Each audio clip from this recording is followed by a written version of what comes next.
প্রতিদিন এই অপারেশন চলছে। স্যার একটা জিনিস যে স্যার সিরাজদিখান উপজেলায় প্রায় 3 লক্ষ মানুষের বসবাস। এখানে একটি উপজেলা স্বাস্থ্য কমপ্লেক্স রয়েছে 50 শয্যা বিশিষ্ট। এখানে জনবল সংকট রয়েছে, চতুর্থ শ্রেণীর কর্মচারী সংকট রয়েছে। এটা সমাধান করা সম্ভব কিনা স্যার?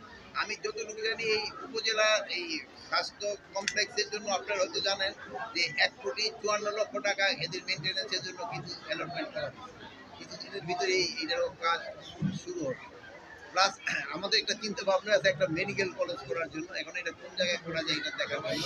প্লাস এখানে 20 জনের মতো মনে হয় ডাক্তার আছে। তা আমি একটা সেদিনই এসে বলছি এই আমাদের যে থানা হেলথ অ্যাডমিনিস্ট্রেটর, আমি বলছি মধ্যপাড়ায় কিন্তু একটা পুরানো আছে অনেক পুরানো। আমি বলছি একজন ডাক্তার ওখানে দিয়ে এবং এই উপস্বাস্থ্য কেন্দ্র যেই কটা আছে এইগুলির মেনটেন্যান্সের দরকার আছে। আমি বলছি এইগুলি আপনি আমার একটা লিস্ট পাঠান, এটার হয়তো কিছু কিছু মেনটেন্যান্সের ব্যবস্থা করে দিতে পারবো। প্লাস ডাক্তারের সংখ্যা কিন্তু একেবারে কম না, ডাক্তারের সংখ্যা আছে এবং কোয়ালিফাইড ডাক্তার আছে। তারপরেও ধরেন যে আমরা তো সবসময় চাই বেশি সমস্যা হচ্ছে চতুর্থ শ্রেণীর কর্মচারী। স্যার এদের সংকটটা বেশি। স্যার আরেকটা বিষয় হলো চতুর্থ শ্রেণী কর্মচারী প্রয়োজন আছে, কিন্তু আমি জানি না। স্যার আরেকটা বিষয় হলো ধলেশ্বরী টুল প্লাজার থেকে আপনার নিমতলা পর্যন্ত আমাদের 2টা ফুটওভার ব্রিজ নির্মাণ করা হয়েছে এই আমাদের মহাসড়কের উপর দিয়ে, কিন্তু এই 2টা কোনোভাবেই কখনোই ব্যবহার হয়নি নির্মাণের পর থেকে, আর এত উঁচু করে কেউ যায় না। আরেকটা বিষয় হলো সেই টুল বক্স থেকে নিমতলা পর্যন্ত শুধু একমাত্র কুচিয়ামরা ছাড়া, মানে কুচিয়ামরা ফুটওভার ব্রিজ পর্যন্ত লাইট আছে, আর বাকি কোথাও নেই। এখানে প্রতিনিয়তই চুরি ছিনতাই ডাকাতি হয়ে থাকে, আর পুলিশের পক্ষে সবসময় সম্ভব না যে ওখানে কী হচ্ছে, কারণ অন্ধকার তো রাস্তাটা। তো আপনার এই যে 2টা যে আপনার ফুটওভার ব্রিজ নির্মাণ হয়েছে, শুধু টাকাটা সরকারের অপচয় করা হয়েছে। এই ব্রিজ দরকার নেই, কারণ আমাদের নিমতলা দিয়ে নিচ দিয়ে আমাদের একটা ব্রিজ বানানো হয়েছে যে এই পাশ থেকে ওই পাশ যাওয়ার। আর এইটা যেহেতু লাইট নেই, সেই ক্ষেত্রে স্যার অনেক ধরনের দুর্ঘটনা ঘটতে পারে। তবে স্যার আরেকটা বিষয় হলো, আর যদি লাইটটা দেওয়া হয়, আপনারা তো ইয়াং মানুষ, ফুটওভার ব্রিজটা যদি ইউজ করেন তা আপনি এক্সারসাইজও হয়ে যাবে। এই জন্য আপনারা আমাদের দেশের লোকজনে কেউ এই বের আপনি ফার্ম গেটে লাগে যান, ওই ব্রিজও কিন্তু তারপর দেখবেন রাস্তার 2 পাশ দিয়ে হাঁটে। এটা কিন্তু অন্যান্য দেশে দেখবেন এই অন্যান্য দেশে এই ফুটওভার ব্রিজ এত উঁচা হলেও এইটা দিয়ে যাবে, কিন্তু এটা উঁচু হইতে হইতে এই জন্য যেহেতু আপনার উপরে তো ট্রাকগুলো অনেক উঁচু থাকে, মাল থাকে, নিচে করলে তো এইগুলি যেতে পারবে না। এই জন্য করা তবে স্যার রাতের বেলায় যে লাইট নেই, যেন লাইটিং এর ব্যবস্থা থাকে, এই জন্য আমি অ্যাডভাইজারে আমি হয়তো স্যার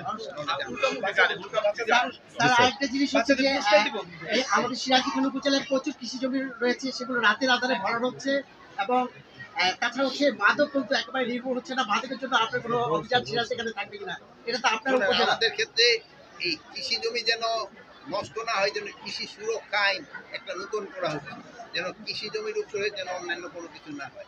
এই একটা জানেন, আমি কোনো প্রজেক্ট নিলে যদি কৃষি জমির উপরে কোনো বিল্ডিং করতে চাই, আমি আজ পর্যন্ত একজন যদি যেহেতু আমাদের এক সময় দেখেন 70 আমরা স্বাধীন হলো 71 সালে, সেই সময় আমাদের যে পরিমাণ জমি ছিল, এখন কিন্তু জমির সংখ্যা কমেছে, কিন্তু জনসংখ্যা ছিল 7.5 কোটি, এখন হয়ে গেছে প্রায় 17.5-18 কোটি।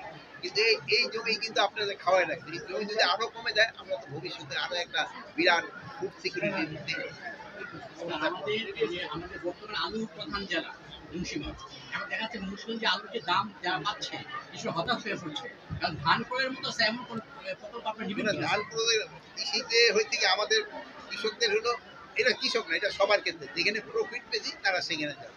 গত 2 বছর প্রফিট পাইছে আলুতে, এবার আলু এর আগে কিন্তু 3-4 বছর কিন্তু লস খাইছে, সেই সব কিন্তু আপনারা কেউ কিছু বলেন। কৃষকরা যখন টাকা না পায় সেসব কিন্তু আপনারা বলেন, কিন্তু যে সময় ভোক্তারা একটু বেশি দামে কিনতে হয় সেই সময় কিন্তু আপনারা বলতে থাকেন। এবার কৃষকের যেহেতু আলুর উৎপাদন বেশি হচ্ছে, এই জন্য ধরেন শুধু এটা না, আমরা কোল্ড স্টোরেজ বলতে যে তাদের দামও বাড়াই দিতেছে রাখার জন্য, ওটারও কিন্তু আমরা করতেছি।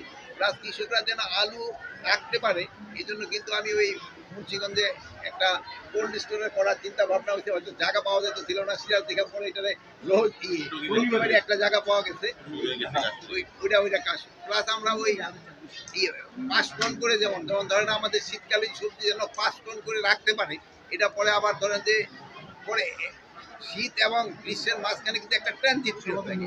এই সময় কিন্তু সবজি পেতে অনেক সময় সমস্যা হয়। এটা যেন সমস্যা না হয় জন্য আমরা কিন্তু অন্য ধরনের ছোট ছোট কোল্ড স্টোরেজ আমরা করার চেষ্টা করছি। আমি হয়তো ওই বুধবার দিন একটা উদ্বোধনও করাবো। হয়তো আমি সেদিন কার জানি জিজ্ঞেস করতেছিলাম এখানে ও কৃষি নিচে পড়লো, এখানে একটা জায়গা আছে, আমরা এখানে একটা করবো। স্যার আমাদের স্যার আরেকটা বিষয়, আমাদের শ্রীনগর এবং সিরাজদিখানে আইন শৃঙ্খলা বাহিনীর উপরে আসলে মিথ্যা গুজব ছড়িয়ে যে একের পর এক ঘটনা ঘটাচ্ছে, এতে আমাদের জন্যই কিন্তু এটা ক্ষতিকর। কারণ আমরা দেখেছি যে 5 তারিখের পর কিন্তু আমাদের যখন নাকি আইন শৃঙ্খলা রক্ষাকারী বাহিনীর সদস্যরা ছিল না, তখন কিন্তু মানুষ বুঝতে পেরেছে।